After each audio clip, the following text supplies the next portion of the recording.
আজকে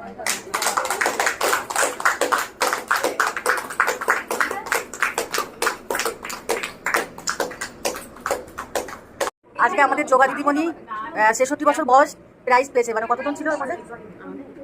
18 জনের মধ্যে সেকেন্ড হয়েছে। দিদি, তোমার ফিলিংসটা বলো, কেমন লাগছে? আমি তো এটা যোগা মানে গ্রুপে করেছিলাম, 45 বছর মানে 45 অ্যাবাবে করেছিলাম। আমরা 17 জন ছিলাম, ভালোই লাগে। আমি ভীষণ। তুমি এর আগে কি কি প্রাইজ পেয়েছো? First, second, third, fourth, fifth অনেক পেয়েছি। হ্যাঁ, তুমি যে এই যে ৬৬ বছর বয়সে এরকম প্রাইজ পাচ্ছ, সত্যি এটা আমরা খুব গর্বিত তোমার স্টুডেন্ট হয়ে। এবার তুমি আর কিছু বলো একটু শুনি। কি আর বলবো, আমি ভীষণ ভালোবাসি, যোগা করতে ভালোবাসি এবং সবাইকেই বলবো সবাই যোগা করুন। যোগা করলে সবাই সুস্থ শরীরে থাকে।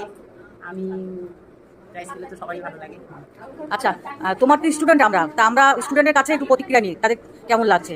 আচ্ছা, তুমি বলো বলো বলো বলো যে আমাদের দিদি এই বয়সে প্রাইজ পাচ্ছে, সেকেন্ড হয়েছে, তা তোমার তোমার মানে প্রতিক্রিয়াটা বলো। আমার হচ্ছে দুইজন টিচার, একজন হচ্ছে মাননীয় মনোজ মুখার্জি আর একজন হচ্ছে মাননীয়া মাধবী দে।